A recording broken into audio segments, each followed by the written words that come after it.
Al amanecer, Yehohanán abandonaba su cueva y se introducía en el arroyo. No saludaba, jamás lo hacía. Alzaba los brazos y recitaba la plegaria. Las 19 Semoret Esrei, la oración obligada a todo varón y judío mayor de edad. Dios grande, poderoso, terrible. La voz rota hacía despabilar las colonias de aves que huían atolondradas hacia las copas del bosque perfume. Tú haces vivir a los muertos. Perdónanos, porque hemos pecado. Proclama nuestra liberación con la gran trompeta y alza una bandera para reunir a todos nuestros dispersos. Que no haya esperanza para los delatores. El santo da muerte y vida, hace bajar al Seol y retornar. Él enriquece y despoja, él abate y ensalza. Y los malos perecerán en las tinieblas. ¡Oh Dios! Límpianos del pecado. Acude a mostrar tu gloria. Enséñanos tu amor. Deja que tu presencia divina santifique mi corazón y hazme tuyo una vez más.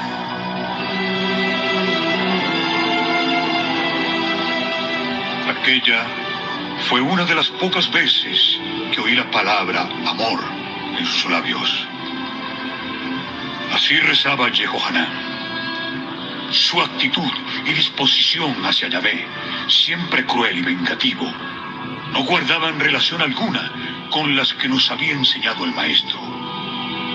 Jesús nunca rezaba de aquella manera, ni en ese tono. Cuando oraba, lo hacía casi siempre en privado e improvisaba, estableciendo un diálogo con Abba, su padre.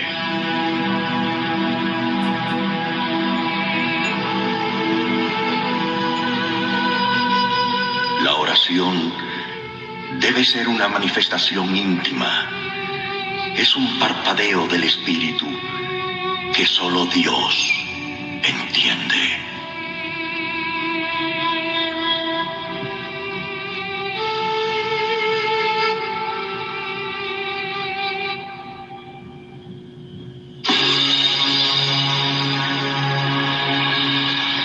Solo una vez me atreví a subir a la cueva 2. Yehohanán había desaparecido aguas arriba. Tenía tiempo para indagar. En el zurrón blanco no encontré nada especial y me detuve en el verdadero objetivo de aquella intromisión. El saco negro y pestilente que acariciaba con tanta delicadeza. ¿Qué escondía? Solo tenía que desanudar las cuerdas. Con uno de los extremos era suficiente. Olfateé intrigado. La peste era nauseabunda, pero no conseguí localizar el origen de la misma. Casi no tenía peso. Lo palpé. Contenía algo rígido. Pensé en algún tipo de piel de animal. También podía tratarse de una vestidura. Quizá algún saco o taparrabo como el que utilizaba habitualmente. En uno de los tanteos creí identificar una vara. Era tan larga como el saco, alrededor de 1 metro. No lo dudé. Me lancé sobre las negras cuerdas e intenté soltarlas. Los nervios me traicionaron. El bulto escapó de entre los dedos y rodó hacia el polvo que cubría la caverna. Creí oír un ruido y quedé paralizado. ¿Si era él? Si había regresado de improviso, ¿qué le decía? ¿Cómo justificaba mi presencia en su cueva? En esos momentos de tensión me vino a la mente la sica curva y oxidada que portaba en el cinto de cuero. El imprevisible Yehohanán podía utilizarla contra cualquiera, o no. Estaba exagerando como consecuencia del súbito miedo. Entonces sentí aquella mirada fija en la nuca. ¿Estaba alucinando? Olvidé el saco y me volví hacia la boca de la gruta. Nadie. Allí solo flotaba la luz. Pero yo juraría haber escuchado un crujido. Y perplejo, con los pensamientos en desorden, me asomé aún más al exterior. El corazón casi se me detuvo. Abajo, en la ribera, se hallaba el anunciador. ¿Cómo era posible? Yo lo vi caminar por el torrente aguas arriba. Era obvio que había regresado. Poco importaba la razón. La cuestión era otra. Ascendió hasta la cueva y me descubrió en el interior. Si fue así, ¿por qué no reaccionó? ¿O era propio de él? A no ser que hubiera permanecido en la orilla sin moverse. Dudé. Aquel pensamiento no me tranquilizó. Con Yehohanan nunca se sabía. Instintivamente me agazapé. Continuaba inmóvil. De vez en cuando giraba la cabeza de derecha a izquierda como si buscase. Y volvieron las dudas. Me dije, puede que me esté buscando. Quizá no me haya visto. Al poco se alejó de nuevo. Esta vez me aseguré. Y cuando lo vi perderse en uno de los recodos del arroyo, escapé de mi escondrijo y como un gamo me alejé en sentido contrario. Me alejé hacia la zona en la que faenaban los felá. Después, con el ánimo más reposado, opté por regresar. Hacía tiempo que me esperaba. Eso manifestó al verme. Había extraído la diaria ración de miel y prácticamente estaba concluyendo. Los dedos iban y venían sobre la arpillera del enigmático saco negro. ¿Por qué guardaba aquella envoltura? ¿Por qué era tan preciosa para el gigante de las pupilas rojas? A partir de esa mañana del martes 6 de noviembre, el saco fue siempre con él. Nunca lo perdía de vista. La obsesión de Yehohanan por el referido saco, justa y sospechosamente desde el día en que traté de abrirlo, me llevó a deducir que sí fue testigo de mi irrupción en sus dominios. Por eso, no volvió a abandonarlo. Su reacción, sin embargo, fue fría y calculadora. No podía fiarme. ¡Háblame! La orden llegó fuerte y clara.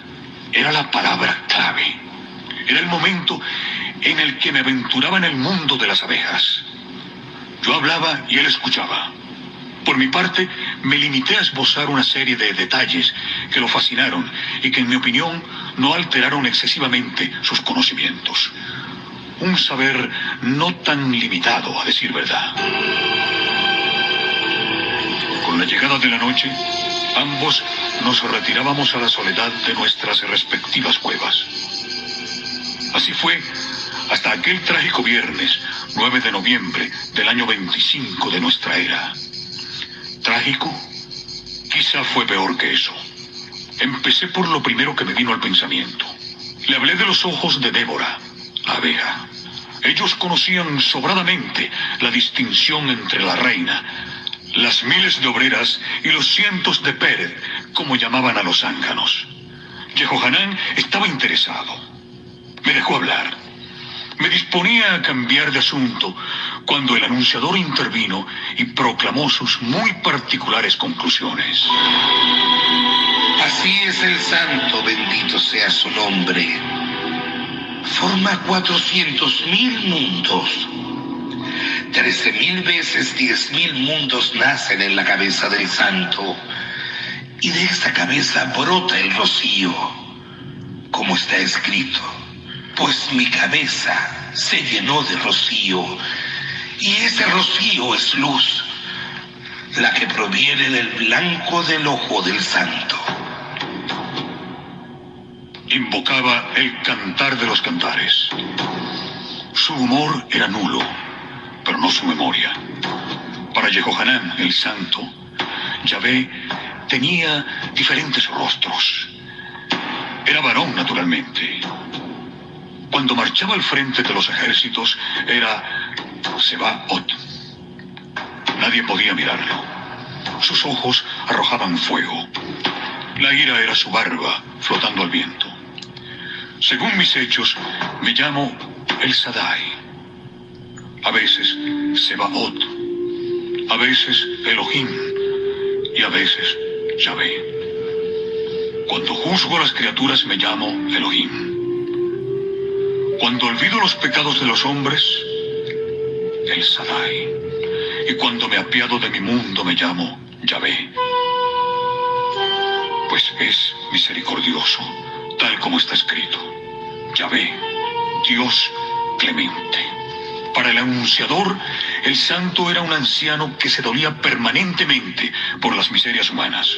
Los pecados del hombre eran tantos y de tal magnitud que el anciano olvidó reír y continuaba sentado en su trono de fuego, esperando el día de la venganza. En definitiva, esa era la esperanza de Jehohanán. El día del Eterno, el día del ajuste de cuentas. No pregunté. No valía la pena. Era la visión apocalíptica que expresaba en sus sermones. Quizá por eso no reía. Si el anciano no reía, nadie debía hacerlo. Así se expresó rotundo, despreciando a los que manifestaban algún tipo de alegría. No saben, son ignorantes. Yo soy de él.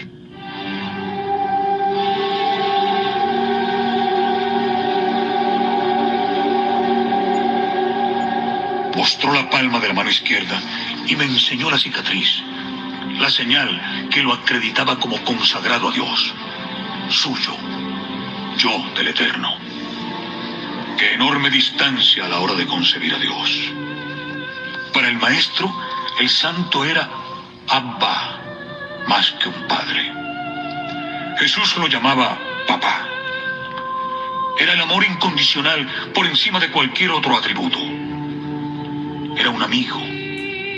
Para el anunciador era un ejecutor pendiente de la venganza. Lo dicho, conceptos opuestos. Y me pregunté por enésima vez, ¿era Jehohanán el precursor del Hijo del Hombre?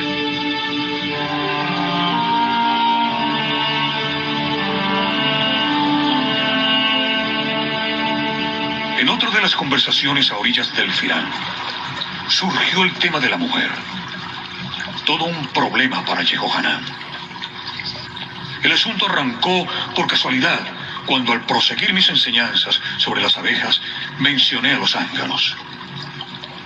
Jehohanán sabía de qué le hablaba y conocía también el triste destino de los machos luego de aparearse. Jehohanán hizo una mueca de desagrado e, incapaz de contener la rabia, manifestó: aunque sean abejas, es injusto. Injusto, porque lo femenino está a la izquierda.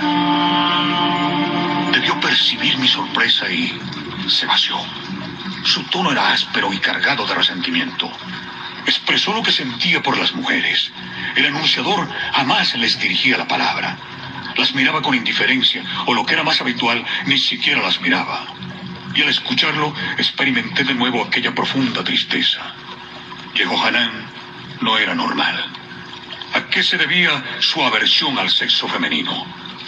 Para el anunciador, la mujer era algo negativo, porque fue creada a partir de una de las costillas del costado izquierdo de Adán. Se trataba, tal y como se sospechaba, de una muy personal interpretación de los textos bíblicos. Los doctores de la ley de Moisés aseguraban que Dios creó los cielos con la mano derecha y la tierra con la izquierda.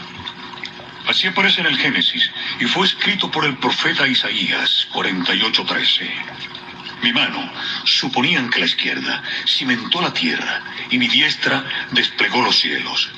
La mayoría estimó que cielo y tierra eran una sola cosa y que, lógicamente, había un lado derecho y uno izquierdo. Lo bueno, la tierra de Israel, los cielos y el Mesías, por ejemplo, se hallaban a la derecha del santo.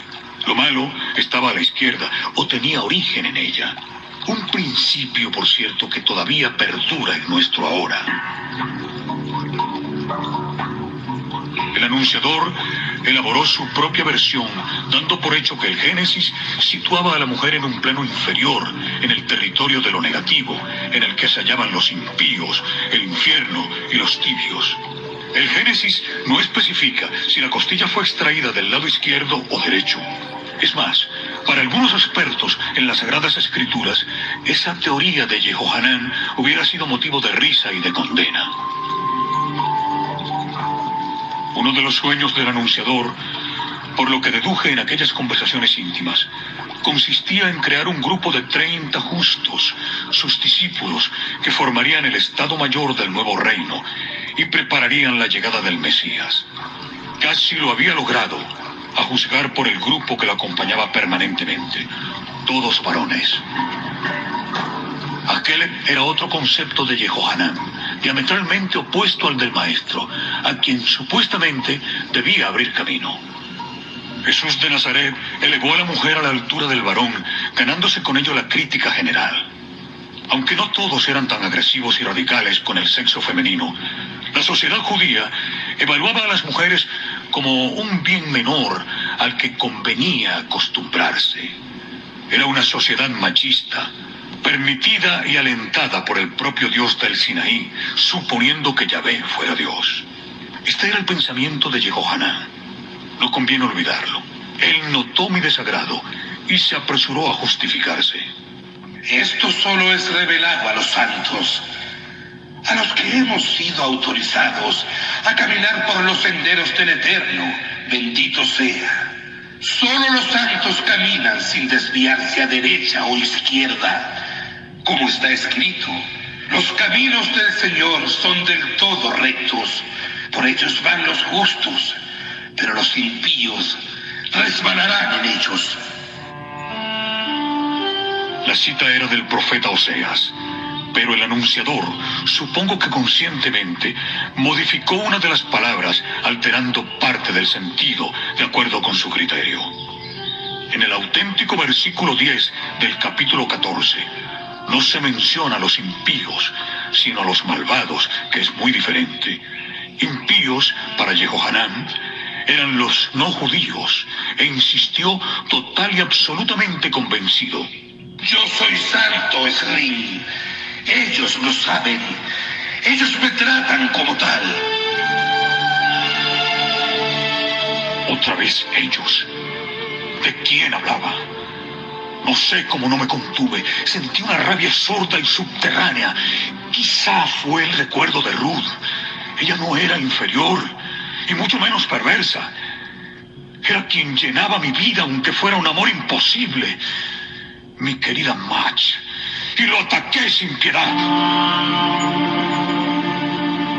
Si lo femenino está a la izquierda y es malo, como dices, ¿cómo explicas que en tu colmena solo haya un par de cientos de machos y miles de abejas hembras? Obviamente, lo derribé. Meditó un tiempo, sin hallar una respuesta satisfactoria.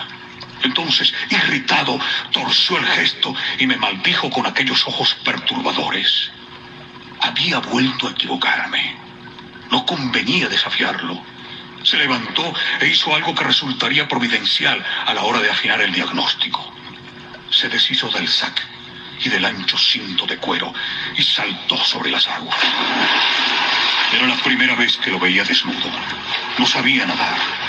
Lo observé con curiosidad, sin atreverme a dar un solo paso. A mis pies se hallaba la ropa sucia y maloliente. Cuando se cansó de retosar y zambullirse, regresó a la orilla y procedió a un lento y meticuloso secado de trenzas. Las fue estrujando una a una, al tiempo que canturreaba algo sobre su supuesta condición de santo y elegido.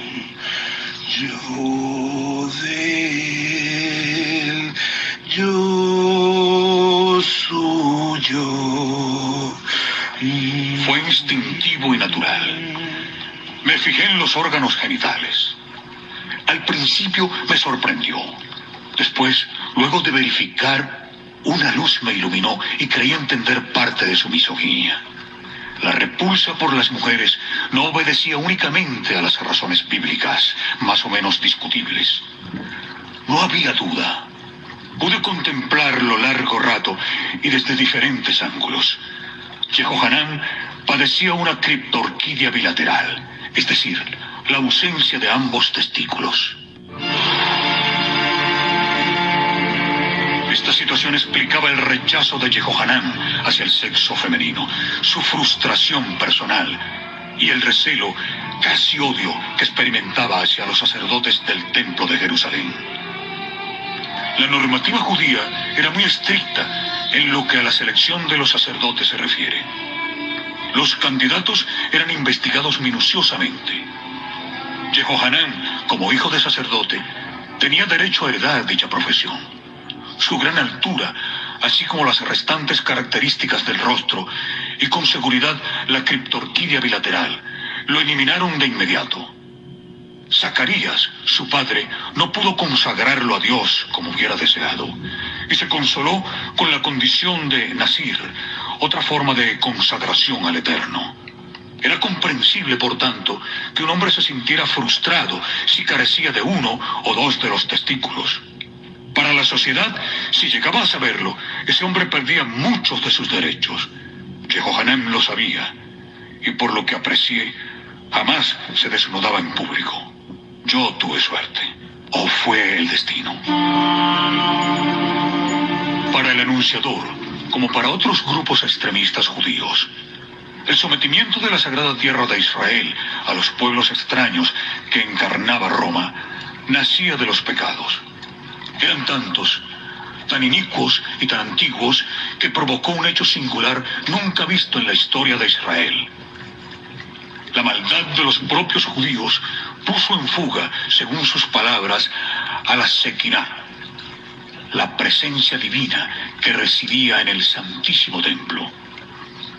Lo escuché sin intervenir, atónito. Esa presencia, la cara femenina del santo, según Jehohanán, a la que llamó matrona, supongo que por considerar la esposa de Dios, fue entonces a mezclarse entre los paganos. Esta, según él, era la razón por la cual Israel se hallaba dominado y por la desaparición de los profetas.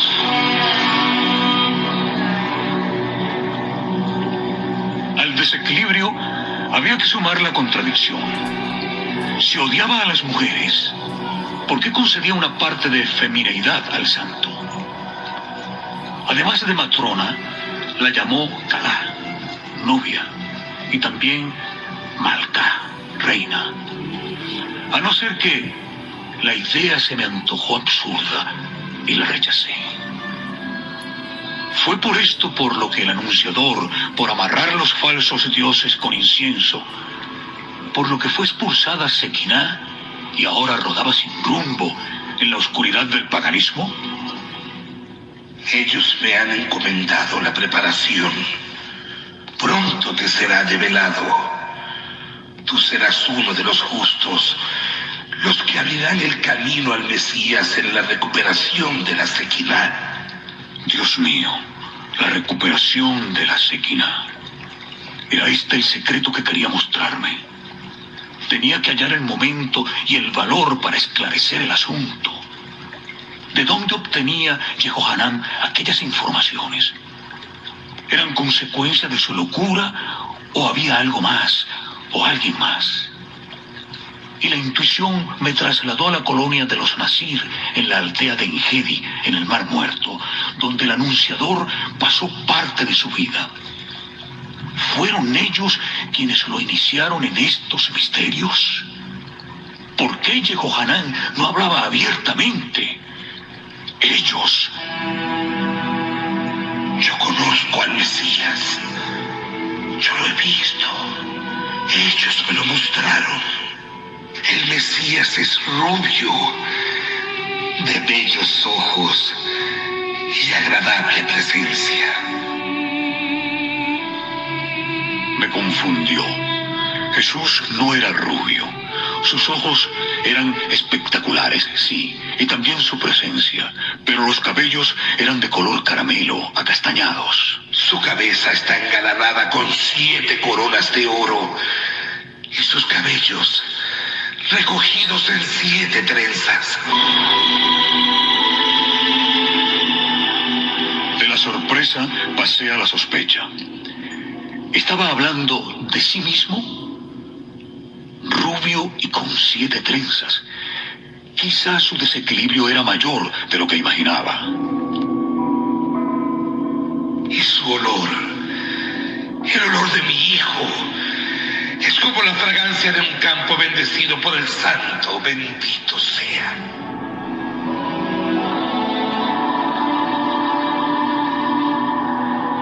La confusión se multiplicó. Aquellas frases no eran suyas.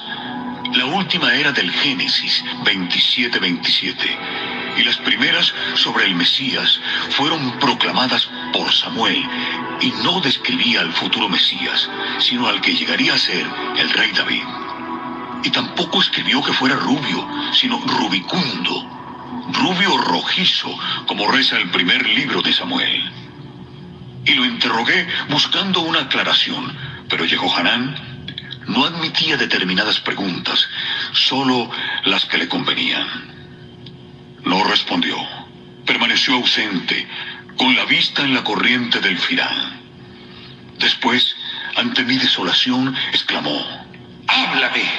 Sentí rabia, pero si deseaba seguir buceando en su corazón, en su extraño y oscuro corazón, tenía que amarrarme a sus caprichos.